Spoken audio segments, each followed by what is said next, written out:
Welcome to Filling in the Gaps. I am Justin, And I'm Darren. and we typically talk about puzzle games and plot holes. And today will be yet another puzzle game, I believe. We're going Yeah. to be talking about We Were Here. This is a game that I think it's fair to say that we both enjoy. Yeah, I really enjoyed this one. Well, what I'd like to start with briefly, because I suspect this is a game that a lot of people have possibly not heard of. So I would like to suggest that we do like a short spoiler-free section, Mm-hmm. very short, Yeah. and then move on to the total spoiler section. So, how would we describe this game? Well, a good way to describe it for me would be free is an important one because I think we both had We Were Here 2 wishlisted, or at least I had We Were Here 2 wishlisted at $10, but I hadn't got around to buying it yet. And then it wasn't until someone else pointed it out to me. Oh, have you played We Were Here? And then I realized, oh, the original one is actually free. I can try it out. I had no idea about that. I already had the free one wishlisted, which I had done just as a reminder to play it later. I actually had no idea what this game was. It just sounded like an interesting concept. So I had wishlisted it. I didn't even know the sequel existed. Oh, so we were opposites then. We were pretty much opposites there. So, but this game, We Were Here, it is simply, it's like an escape It's room an escape room for. for two people. It's a right? co-op escape room. Yeah. It's kind of a gap fill communicative game. There are two characters. One is the explorer, one is the librarian. You can play with friends or you can play with strangers, which I've not tried. I heard bad things about the playing with strangers. On the community, people are saying, "Why are they not talking?" Like people just either don't know to switch their mic on. They're just maybe going through the Steam's filter system, going through free games and just trying it out, but they're not actually reading how they're supposed to play the game. Well, I think that that's somewhat understandable because the description of the game, as I remember it, is a little confusing. It makes it sound like you're an explorer and you need the help of a voice at the other end. But you might not realize that the voice at the other end is an actual person. Right. I think there's also an issue of you and I had technical issues with our microphones at first. And if you're doing that with a stranger, you may not be patient enough to wait and find out. We could also send a message either through Steam or through a phone to say, hey, I can't hear you. Yeah. Whereas with a stranger, you don't have that possibility. So I could totally understand that being an issue. Yeah, because we did have mic problems at the start. We had to even reset a couple of times, I think. Oh, and then I was like, "Oh, my mic is muted." Yes. Why won't this mic work? Yes. Yeah.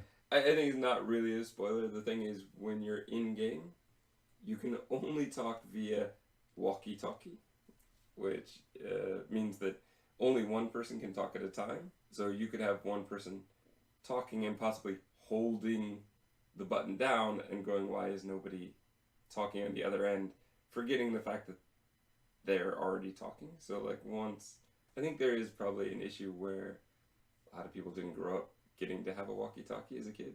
Right. So they don't really understand how they work.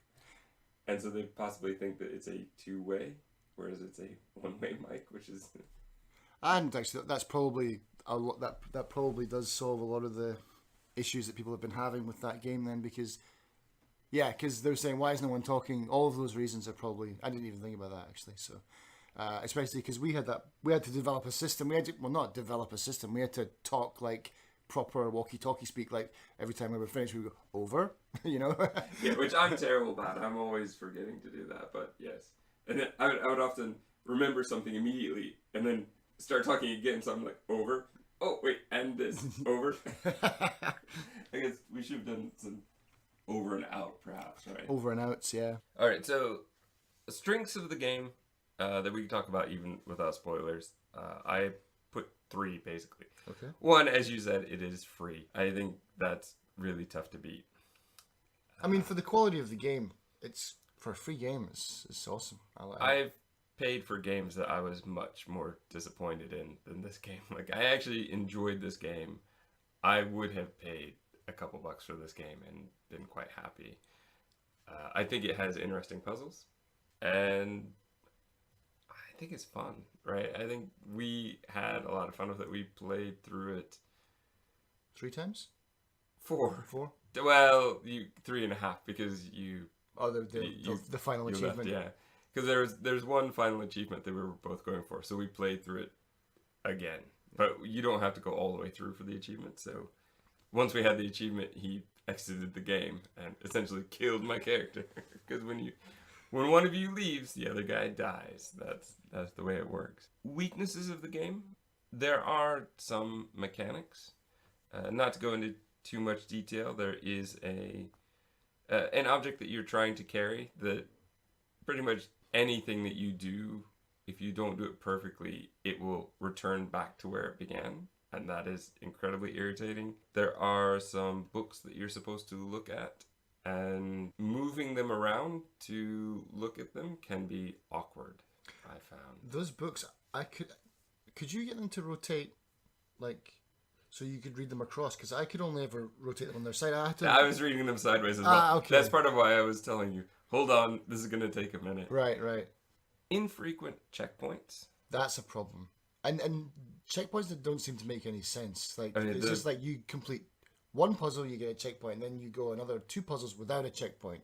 There seem to only be, I think, about 3 checkpoints. It's a bit irritating, especially at the beginning when I think we got through the first 2 and went, oh, that'll be good for tonight. And then when we started up the next night, realized we had to start at the beginning again. I would say that some of the puzzles, they don't give you much time to solve them. I mean... Especially if they're expecting you to get it the first time. I think they're not, though. I don't think they give you enough time. I think the thing is, for you and me, knowing that we're going to start back up together again, that's fine. But if I'm playing this with a stranger, that's not enough time. There's one, I don't want to talk about it now. There's actually 2, I think, where this is a real issue. And I don't really want to talk about it in the spoiler-free section. We will talk about it in the spoiler section. But I personally feel like it's too short. I do understand that the timing gives it some... suspense? Yeah, I guess. Yeah. But we'll talk about that in the spoiler section. So if you have not played We Were Here, I would definitely recommend get it with a friend. It's free. Try it out. We plan to play the sequel at some point, and this would... I mean, we haven't played the sequel yet, so we don't know, but we're assuming this is a good representation of what you would be getting in the paid version. Yeah, I would imagine so. And I think that's a great way to market it, essentially. And also, if you are playing for the first time, like bear in mind that the 2 characters that you get do have roles. So if you're more of a puzzle solver, you've got the explorer, you've got the librarian. So the librarian is more of the mental challenge. He's got more of the puzzle solving, and the explorer is more physical. He's the guy that has to move the stuff, and you both have to be good at describing things. It's almost like a game of what's that? Like not Pictionary, but like charades almost, but only through words. Through words, yeah. It's similar to a game called Keep Talking and No One Explodes, where you have to basically defuse a bomb, and one person has to describe it. Is a similar concept to that, and it works very well. But yes, that's part of the reason why I would say play with a friend, because you have a similar knowledge base, and you can talk about the way you describe things. You will understand better than some stranger who may be halfway around the world. Well, especially if we get into how we describe some of the objects later on. Yes. So that's it for the spoiler-free section. If you're at all interested in We Were Here, it is free on Steam. Go try it now. For the rest of you, let's dive into it. Yep. So let's discuss, I think, how do you want to do it? Should we go through puzzle by puzzle?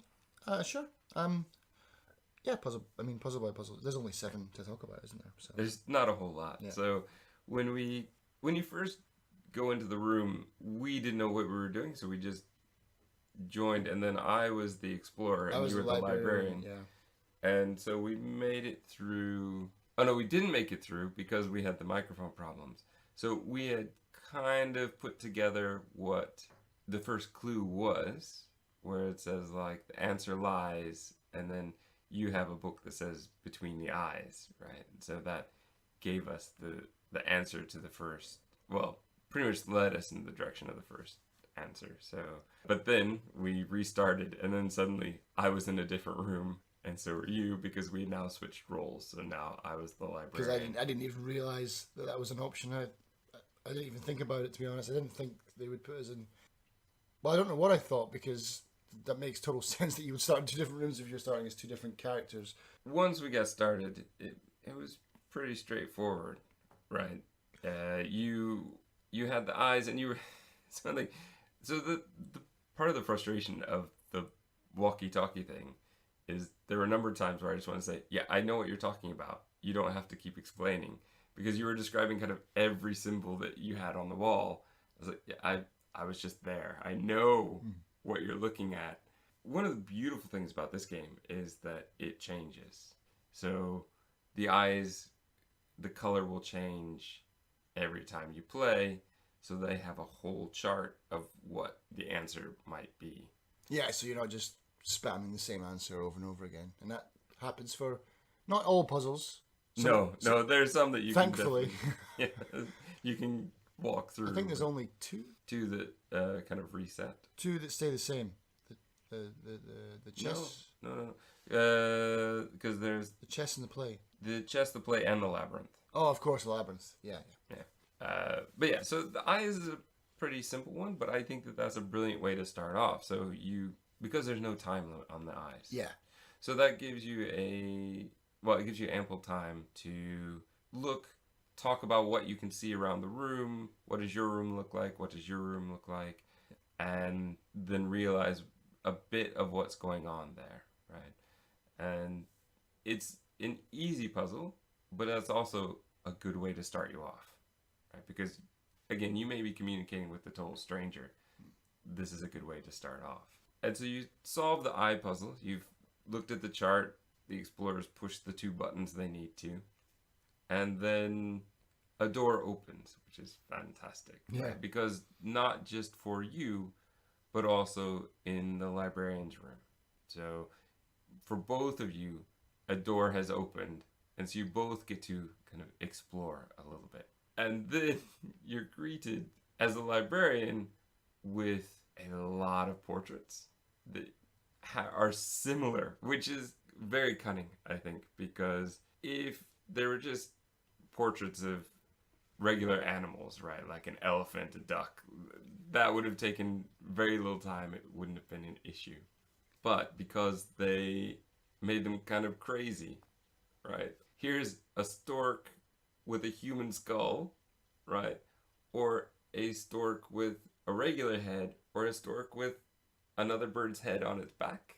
You know, the back of the head, and the feet are different, right? And the color of the background.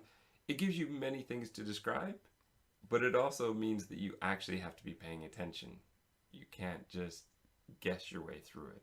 Yeah. That was a cool puzzle. I mean, I like that, and that's the first. So your first puzzle is no time limit. This one has a time limit, but I really like this because I didn't realize there was a time limit until there's a ticking clock. There's a grandfather clock, and every time it goes bong bong, and then the ticking starts again, and you're like, is that at the same speed?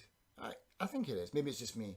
And then by the time of the it gets obviously faster. But the third or fourth ringing, it's like, oh no, that's getting faster. Oh no, something's coming. You can hear scratching and stuff. That's great. I really like that. I thought that was a really nice effect, because I was like to you, Justin, please get me out of here. There's also a mechanic they've created where your vision narrows as you're running out of time, which is a little frustrating, but at least it is a marker to know how much time you have, essentially. Yeah, that was annoying for the chess one. We can talk about that later, obviously, when we get to it, but because you need your vision. Yeah. But no, the portrait room puzzle I thought was really good. And even though we died, I think once only or twice. I think we might have died twice in that one. Possibly. Because I think I didn't realize how many similar pictures there were. Right. So I think you had described something, and I looked for two of the elements and found it and went, well, this is definitely the one.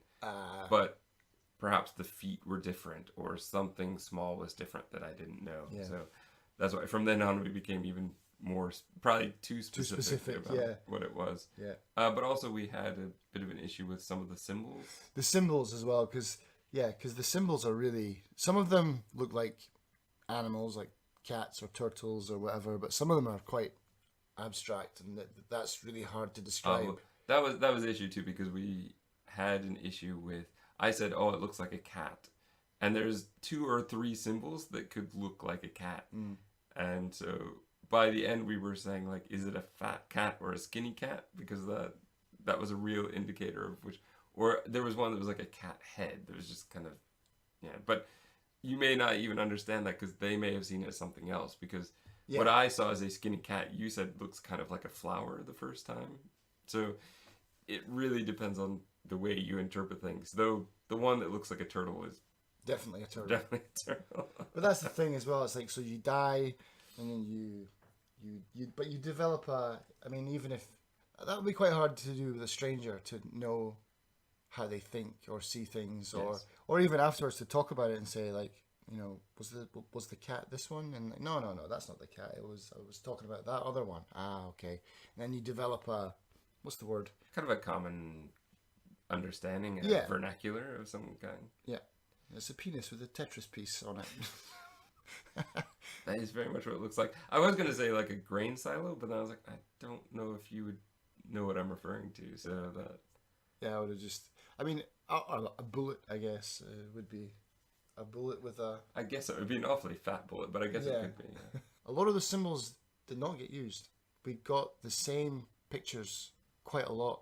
That board, we only used about, I'd say, 5 symbols. Like, the other ones didn't seem to ever come up on any of our playthroughs. Did you notice that? I noticed, but I just assumed that you'd have to play through a lot more times to get to them all. Or it's very possible that they are limited, right? Or maybe just the RNG was just, we just got the same ones. I mean, there's only 16 paintings, I think, anyway, something like that. Yeah. So, but a lot of the symbols didn't get used. But then once you escaped the darkness, that was when we died again, and that was another timed puzzle. Yes, that's a section that's a little weird as the librarian, because for the explorer, the door opens and it's right there. For the librarian, you have to walk out of the portrait room, walk around the corner before you even see that the door is open, and then you still have to walk down 3 flights of stairs? Yes, something like that. So you walk very far, and meanwhile I'm going, help, I'm drowning. Yes. You're like, what's going on? Why are you drowning? I have no idea. I'm looking at statues of knights in armor and things, not knowing what I'm supposed to even be looking for. And then I get to the end, and there's water and 3 valves. And then they've done a very tricky thing of giving you a word that's written in a particular color. So I very quickly understood, thanks to my art classes, that I was looking at the 3 primary colors, and I was probably going to have to make one. But you didn't know whether it was the color it was written in, or the actual word itself. Or the border. Because the border was also a different color as well. So that was a bit of an issue when there's time. And then, yeah, you definitely died because we did it wrong the first time. I think even with that puzzle, I think if you get it wrong on the first go, I don't think you get a second shot. Well, I'm not sure how. I think you'd have to shut both valves and then maybe start over, hopefully. But I don't think we ever tried it to see. Yeah, I think we only died once on that anyway. I think it was just, okay. Because we got lucky the second time, I think. So, if you're stuck on that part, it's the word. Yeah. Read the word. Yeah. And then do your simple colors. Or if you're like me and you know nothing about art, say, okay, Justin, I'm looking at the word green. How do I make green? It's blue and yellow. Yes. There's a very limited number of combinations. Yeah. And that gets us through then, what is next? The labyrinth would be next. Yeah, the maze is next, yeah. Yeah.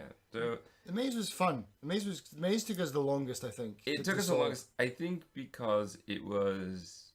Well, I was petrified to move at the start because I was like, oh, I'm going to get trapped and then we're going to have to because the last 2 things killed you. And because of checkpoint problems as well. I think, was the maze the first checkpoint? I think maybe it was. I think it might be. And so I was petrified to move in case we had to go through all of that again. Yeah. Yeah, you were afraid you'd get locked in. Because there's a lot of portcullises and stuff. By the portcullis, yeah. I think part of it too was the fact that we had just died in the last two, so we didn't really want to die again on this one. As a librarian the first time, the labyrinth was very tricky for me because I didn't know what to look for, right? I kept looking at that map, and you had said, oh, I saw a map when I was in there before. Is there a map? And I was, there is, but it's pretty useless because there's nothing on it, right? So I was going back into the portrait room. I was going back down to where the valves were. Did I miss something? Was I supposed to grab something and bring it back? For a long time, we were trying different books, but they didn't seem to make any sense, right, with what we were looking at. And then there's this projector, and I hate this projector so much in like every way. But so I thought, oh, the answer is on the projector somehow. I see that the reel says, great chess moves. So I thought somehow we would have to follow the moves that the pieces would take on the chessboard to get through. Okay. But I couldn't get the projector to work because it's not time for the projector to work, which just irritated me because I can't tell you how many times I tried to get the projector to work. And it didn't work because it just wasn't time yet. It took a long time before I even found the lever. And so then I tripped the lever and went, oh, there's a sound. I'm probably going to die. Because whenever you heard a sound on the other end, that meant you were going to die. And then picked up the map. And it was just one of those amazing aha moments, right? That there it is. That's what was missing. Now everything is on the map. Irritatingly, only for a short time. Yeah, and then you gotta go back and pull the lever again, and the symbols, once you know what the symbols mean on the map. X is a lever, the open rectangle means an open door, solid rectangle means a blocked door, or the portcullis is down. It makes complete sense. But it's very hard to know that just looking at the map. So I'm telling you, on the other end, I've got all these symbols. I don't know what they mean. And we had to go through, and you had to describe everything to me, and then we had to figure out what one lever does, and there was a time where we were very concerned that one lever might switch to different doors. Oh god, which yeah. It does, but of the same color, so it's manageable. Yeah. We were afraid that it was kind of random, and we'd have to keep going until we really and take figured it notes out. of which ones were going up and down. Which that would have been a nightmare. No, Yeah. What they've done is it's a very simple puzzle when you understand how it works. But complex enough from the start. Yeah, and then having to describe where you are as the explorer in the maze versus what I can look at on the map as well could be a bit confusing. Because the map is simplified, but even as the explorer, there's a lot of like side rooms, but they all kind of loop around to follow that map anyway. So it's like that map's a very simple, basic map. And yeah, once we understood, those are the stairs, but you didn't know if they were up or down. But it's like everything makes sense, and we were able to do it. But in the maze, as the explorer, there's red herrings because there's those paintings of the weird animals again. This guy had a fetish for strange animals with different body parts on it. Because there's like a dog with a candelabra on its head. Yeah. Another one that seems to be drooling. There's a big giant puddle. bulldog of drool. The flying cat was my favorite. The cat with wings. And also, just to freak me out, because I'm not very good with horror games, as you turn a corner, there's this body crawling across the floor for 2 seconds, and then it disappears around a corner. There's another part where there's somebody walking. Yeah. And it seems to disappear. And then disappears. We could save that for the end, because I think if we're going to talk about the story and fill in some gaps about the story, that's definitely part of. I've got an idea of what maybe this story's about, but so yeah, that puzzle was great. It was great. It took a good while for us to figure out, to be honest, and I think that we ended up calling it a night after that one. We did. Like I like the labyrinth a lot. The labyrinth is good. However, it's not as good in the replay because I had stared at the map for so long and memorized it for so long while walking you through the first time that by the time we switched roles and I was the explorer, I think you didn't even need me. You like had to take a phone call or something, and okay, where are you? I'm ready to leave the labyrinth. I've already gone through. I remembered it. So yeah, like you said, they simplified it. So when you know what the simplified map looks like, it's much like I would kind of guess knowing London Overground versus the underground metro system, right? The two maps do not match, but once you kind of understand how they match, then you would have a much better idea of where you are. So even though the rooms with the levers are much bigger in the actual explorer side, if you can remember what they look like on the map, it's very basic. You know how to get from kind of point A to point B and then back to point A, because you have to hit that blue lever like 3 times before you can get out. But yeah, so that's a good one. And then that leads to our next death. Our many deaths on the chess. The chess one. Lord. Which, again... Well, let's talk first. Well, I'm going to take over here. This is where the projector comes in, and this is where it's so frustrating. So in the opening, I said that there's a mechanic that I really hated, and it is carrying that projector reel so much, because anytime you bump anything, it just immediately ends up back on the table again. And then getting the reel onto the projector, it looks like it's on the projector, but it's not really. They're just showing you where it could be if you hit the action button. And so if you turn away thinking that it's on there, it's not, and it's now back on the table again. You have to walk back downstairs. All the meanwhile, you as the explorer... Yeah, I'm freezing to death. You're freezing to death, which is Not terrible. Not good. So when I say timing, look, the portrait one is not a big issue. The flooding one is not a big issue, but this one, because just getting the projector reel on. Now, I knew what a pain it was, and I had figured this part out.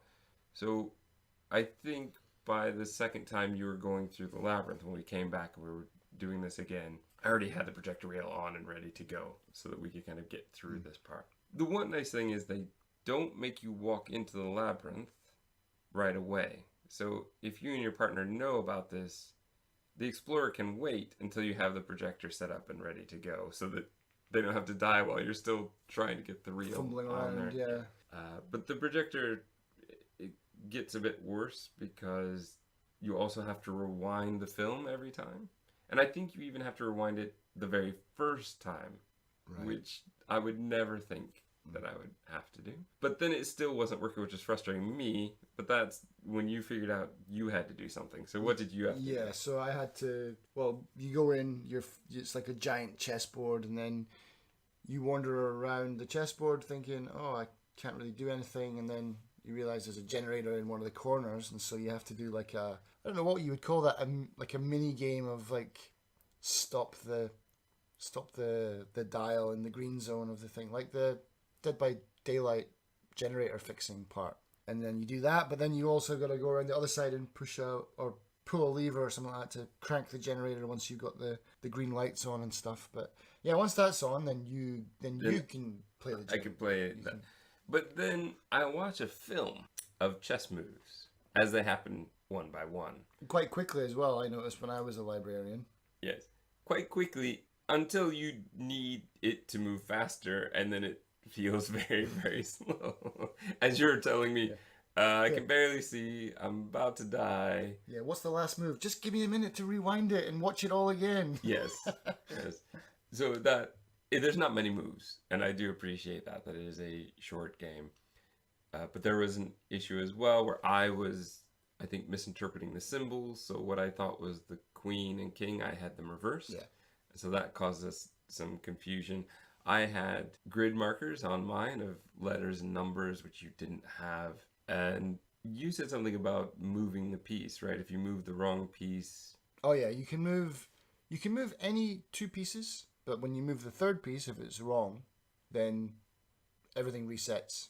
So even if I thought, oh, I'm on the right track, it's these 2 pieces, but it's another one, even if I was just waiting for you to figure something out or whatever. But the problem is it allows you to move any 2 pieces. You can be completely wrong, and you'll never find the answer. You'll never brute force the answer to that chess one. Never, Yes. never.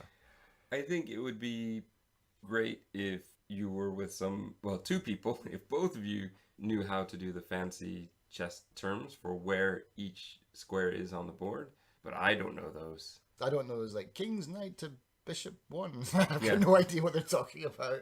They always do it in movies, so Yeah. it must exist, right? Because I think there was a time where people would possibly even way back play by post, right? Where they would, at the end of each letter kind of say their next move.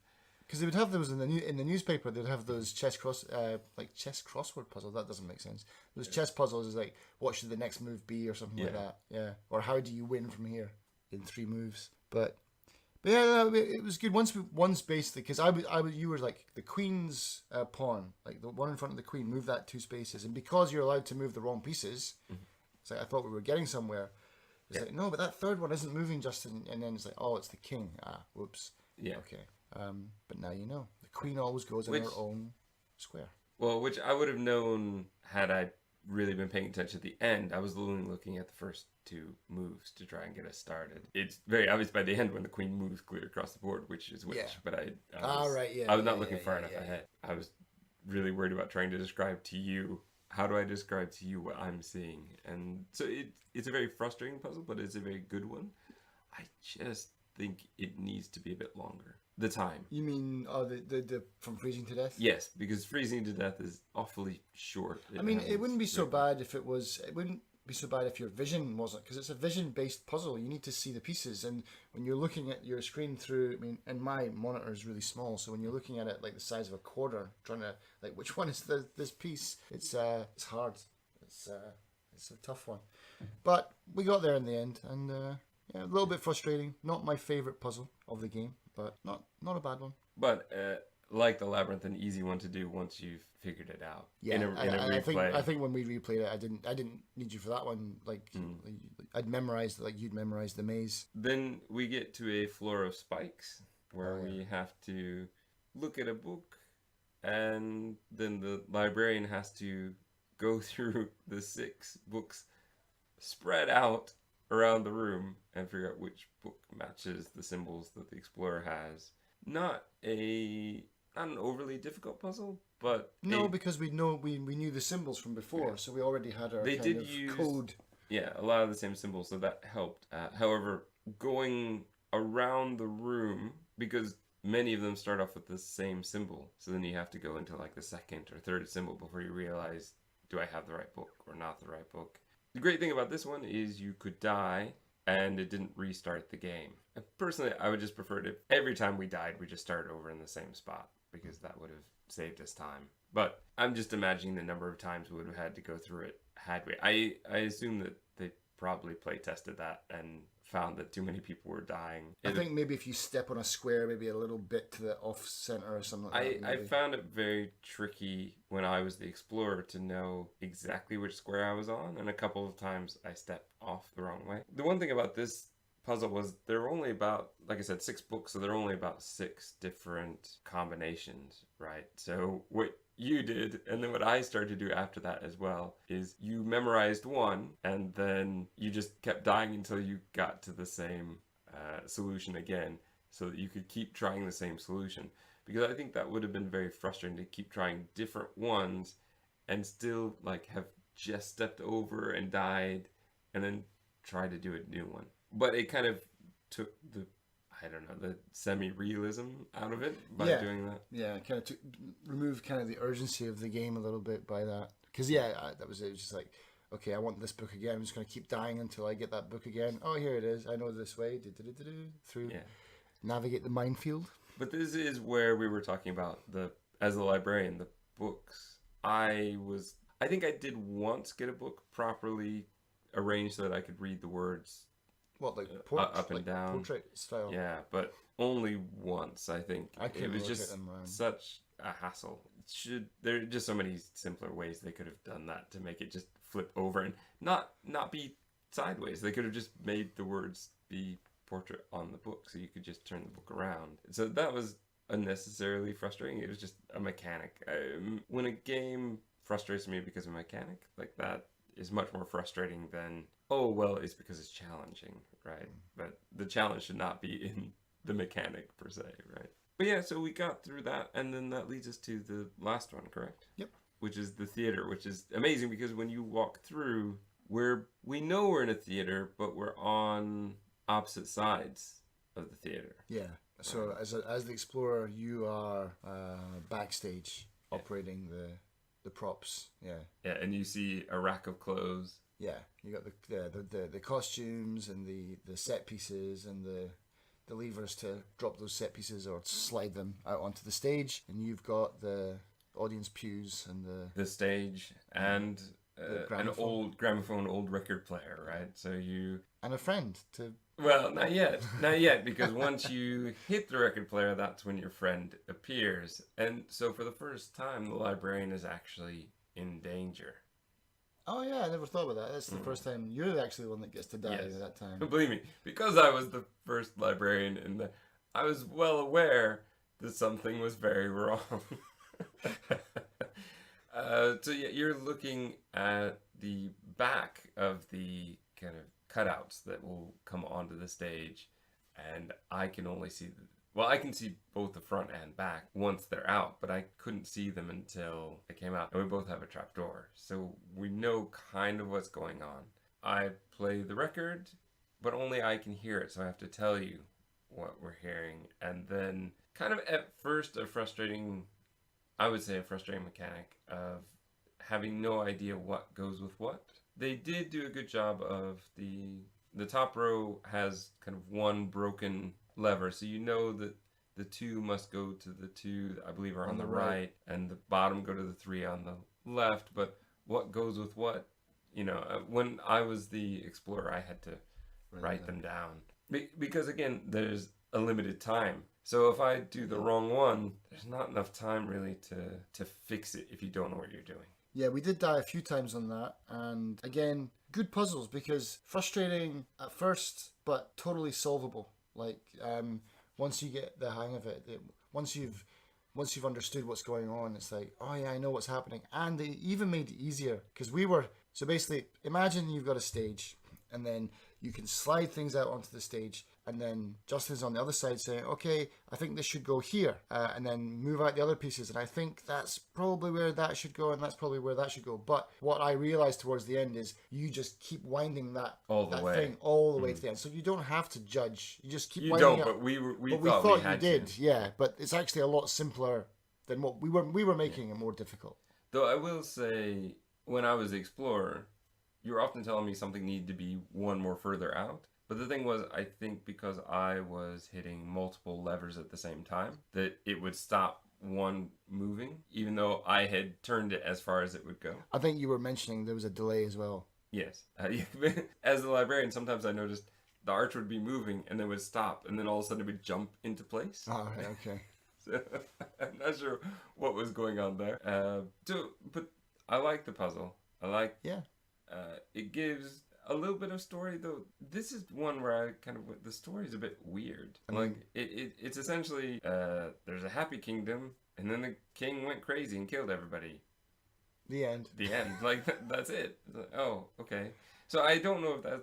I do want to talk about whether I think that's tied in or not, but that seemed like a very random story. I kind of wanted more there, I think. But the marionette is truly creepy, yeah. I would say. Because you were describing it to me, and I was like, nah, nothing's as creepy as what I've been through as the explorer. And then when I played as the librarian, I was like, wow, that's really scary. Because all of a sudden you'll hear a tinkling sound, and then the marionette will move. And he moves like a Japanese horror, like something out of The Grudge, like just all elbows and knees everywhere. It's really... Now, I didn't see this, but you said this, that at some point the marionette just sits in the audience. Yeah. Oh, that was because as he's coming down, so basically he starts at the back of the doors, the entrance doors, yeah, and he moves and he keeps on moving, and then by one point, yeah, he's actually sitting in the front row with his legs crossed, just watching you, and it's just like, oh, that's really freaky. So I didn't notice that because I was so focused on trying to focused on not dying. I think the first time when it got that far, I did notice that the closer you are to the marionette, your vision narrows, right? And that is once you know what you're doing, and we could do it quickly, it didn't really matter. But the first few times, it was a real hassle because as the marionette would get closer, I couldn't get to the front of the stage to play the next part of the record. Yeah. Right. Yeah. Once we knew all the parts of the story, then it doesn't matter as much. We could do it right to the end if we really wanted to. As a librarian, I thought I had a kind of plan. I noticed that, and it was just bad timing for me, but every time I turned around to look at the stage to see where the pieces were coming, like when you were bringing them onto stage, I'm like, okay, that's them in position. Then you've got to pull the lever to get to act 2 or scene 2, whatever. Then you'd hear the tinkle, then you turn around and the marionette had moved. And I was like, I wonder if this is like a Doctor Who thing, whereas if I look at that, will it still move? And so I was experimenting with that, and it moves. And It's even not a creepier. weeping angel. No. But yeah, because I'd never seen it move, but then I did see it move once. I was like, okay, that theory is done, right? Just get to work. Yeah. I do think it's very interesting. When I was the librarian the first time, you seemed to be not as much in a rush, and I was like, I'm gonna die, and then I died. And then when you were the librarian and you could see the marionette coming towards you, I'm gonna die. Yeah, now you know what I went through, right? Yeah. The marionette is very creepy. But then that essentially, like, once the play's done, the trapdoors open, and then there's weird voices at that point, right? I think is that not just the gramophone being wonky at the end? Like, I don't think so. I thought it was coming from the hole we were about to jump into, but it was not. So I don't exactly know what was going on with that. There is a weird part where I believe the play ends with, and the king said, and then it's that sound. So is that what the king was saying? yeah. I don't know if that's meant to be connected or if I was connecting that in my brain. No, I mean it's probably important. I felt like that wasn't complete. So you wanted to talk about story. Let's talk about. Well, let's talk about the end first. Then let's go all the way to the end. Okay, fair enough. So the easiest puzzle of all time, but kind of the most frustrating, is the fact that only one of you can escape, and so you have to step on a button essentially that opens a portcullis, and one person gets to escape and the other doesn't. Oddly, we're both wearing parkas. We're in like the Arctic or something. Yes. So it looks like. I mean, we jump in slow motion, kind of. Yeah, like the Trinity from the Matrix. Matrix style. Yeah. And that's pretty much it. And then it gives kind of some vague text saying. It says. Yeah. Did you write it down? It says, I think you wrote it down. It says like, it says something along the lines of. It says, have I been here before? Yeah. Was there another way? And was there another way? And so we're like, oh, there must be a way for us both to escape. There isn't. Yeah. Not that I've found. No, I found something on a forum, and it's like there was a way, but it was through a glitch where you pulled some lever, jump onto the chandelier, and then you could like clip up through the roof or something like that. Like, so as a librarian in that room. But yeah. No, I don't think you can both escape.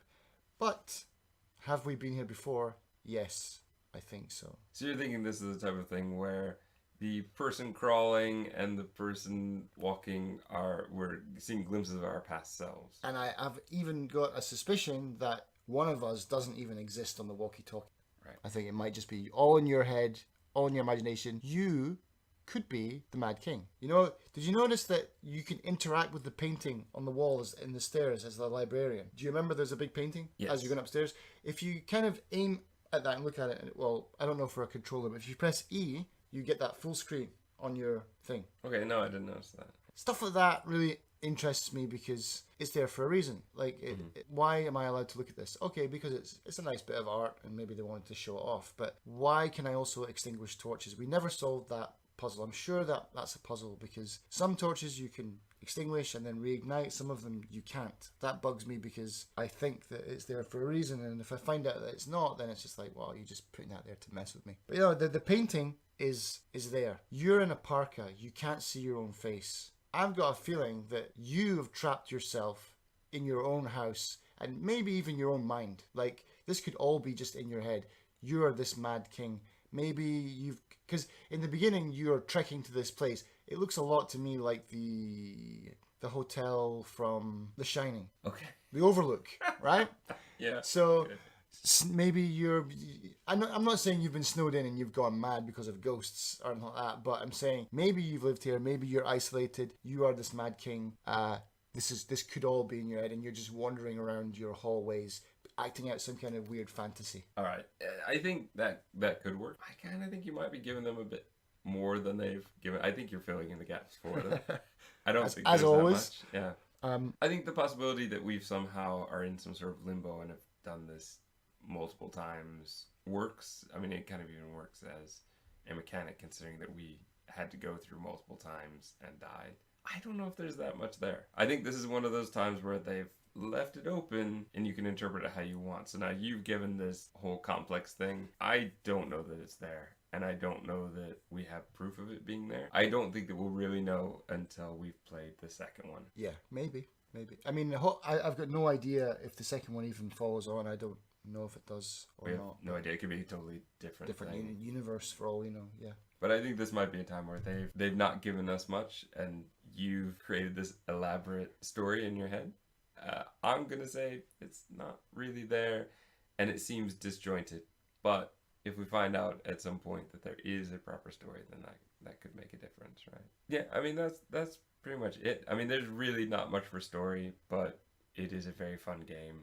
Yeah. It is I mean, we got 5 hours out of it for free, and Yeah. if we go by the $2 an hour value scale, that's I'm not really good at math, but 5 divided by $0 is infinite, isn't it? So that's infinite value. I think it's undefined, but okay. Infinite value. But yeah, no, I totally recommend this game, especially if you like puzzle games. Not just puzzle games, but especially if you like escape room games. I mean, this is an escape room game that you can play and get a good experience from your computer. It's not a puzzle game like Portal or something like that, but this is an escape room puzzle game that is immersive and is free. And you can play with a friend, which is... And you can play with a friend, yeah. Yeah. And it's co-op. And that's 3 total gold stars for me as far as I'm concerned. Yeah. I would definitely recommend this game to anybody who likes puzzles. And that's pretty much it. We were here. We recommend it.